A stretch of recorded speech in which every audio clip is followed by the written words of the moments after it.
Welcome back to another technical deep dive here in the debug zone.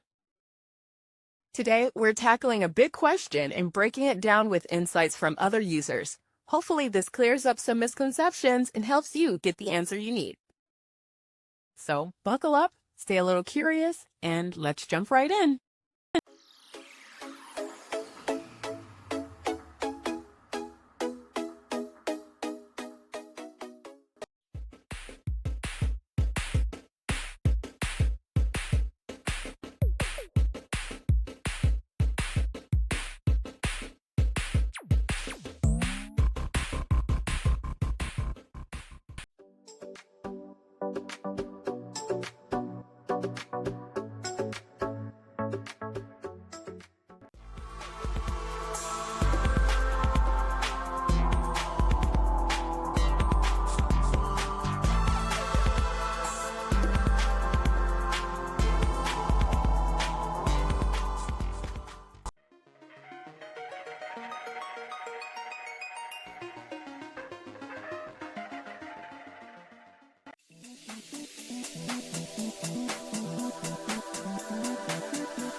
And that's a wrap.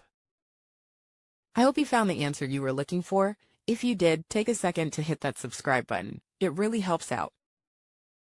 And let me know in the comments which solution worked best for you. See you next time in the debug zone.